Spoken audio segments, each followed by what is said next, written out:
She never pops up at the right time. I said she come too early and she leave too doggone fast. These people done been inappropriate several times and she nowhere to be found. Over here desperate for D and Hope and Taylor and all these other people to accept her. Now the man that you should have been trying to get to accept you accepted you. And you wanted to protect your granddaughter and keep it a secret.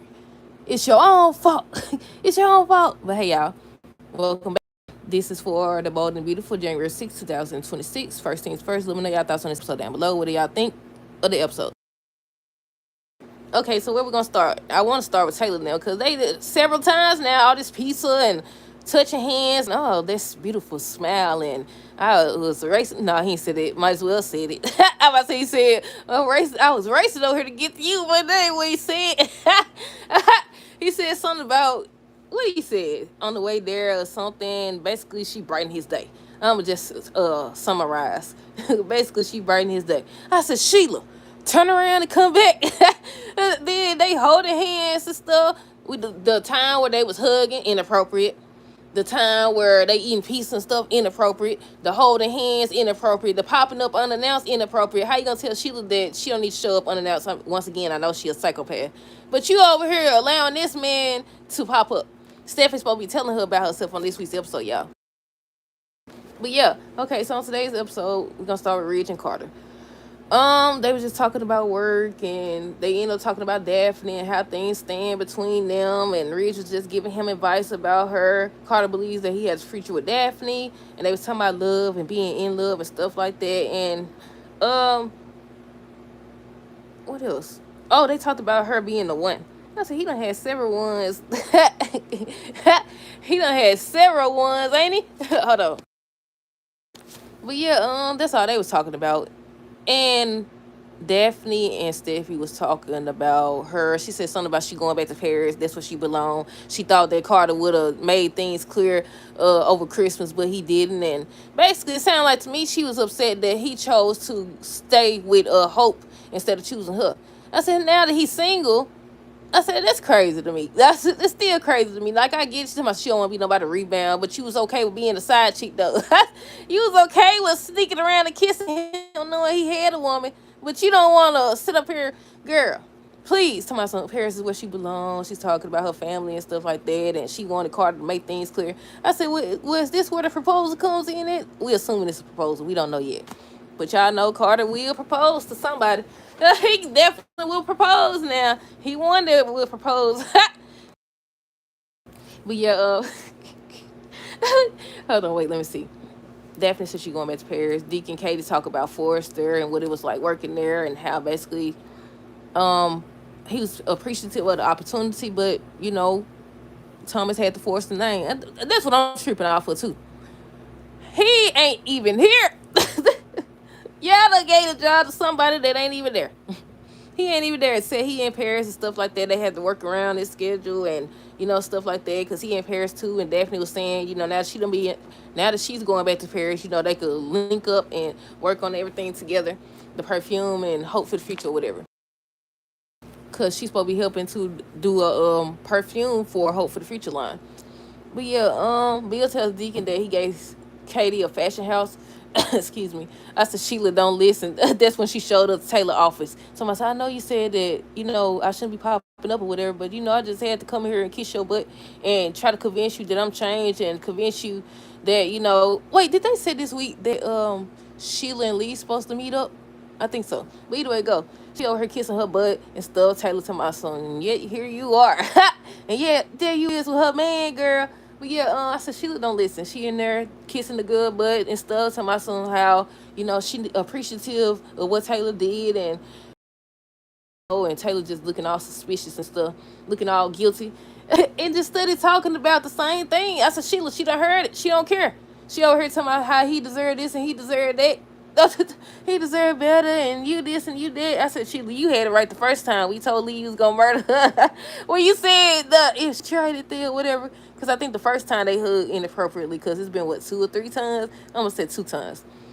She was outside the door. I said, imagine how she would have reacted if she had came in and seen them holding hands, or the other time they was hugging, it looked like they was about to kiss, or the time they was over here eating pizza and stuff. She had just told the girl, the woman, not to show up unannounced, and then Deacon walk into my son. I hope it's okay that I showed up unannounced. Yeah, it's okay. Sit down with that piece. Sit down with that piece.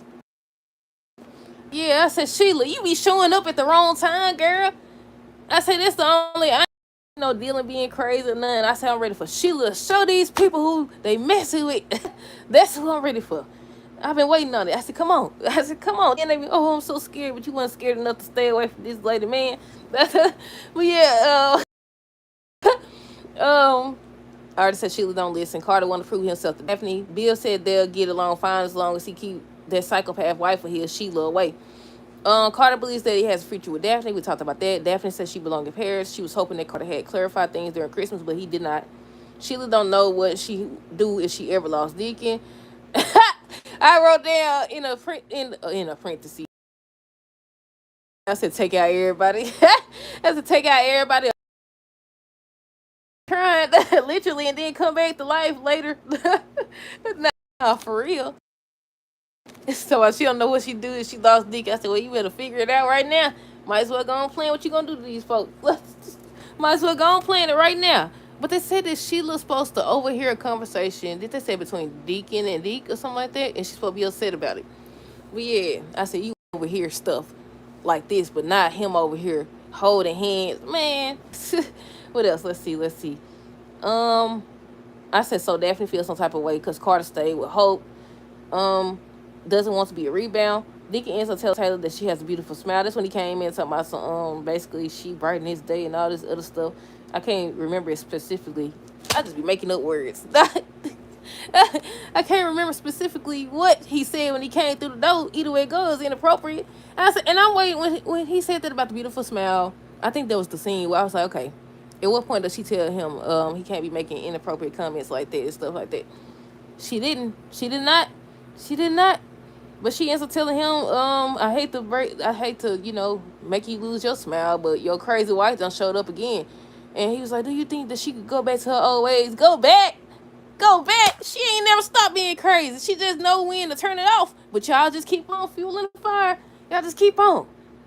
Tell me, do you think she could go back or whatever?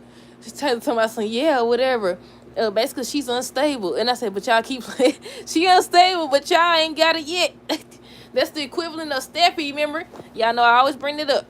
How Steffi just kept on messing with Sheila, messing with her and stuff until she held her up against that dumpster. Then she tried to get up out of there. I said, you don't follow her. Did she follow her to the alley? I don't know. But yeah. Not to say that none of that justifies trying to murder people, but, for the sake of the show, leave the crazy lady. If somebody crazy or dangerous, you might want to stay out their face and leave they folks alone. They haven't learned yet. That's why Steph is supposed to be telling her that this week. But yeah, what else? Carter and Reeves talk about Daphne being the one. Steffi tells Carter she came in. She ends up telling Carter that Daphne is leaving. Sheila's still seeking folks' approval. She was talking to Deke. Deke obviously trying to avoid her and stuff and not have a conversation and everything. She's trying to make conversation and still talking about how Deacon accepted her and she want them to accept her and stuff like that. Worry about the wrong thing. And I said, now several lines have been crossed in regards to Deacon and Taylor. Several. But I know some people not going to acknowledge it because it's Taylor. If it's Taylor or whatever. But I was like, several lines have been crossed. Deacon ends up asking if Taylor thinks that Sheila can turn again. And that's when I was like, yeah, she ain't stopped being crazy. She ain't stopped being a psychopath. She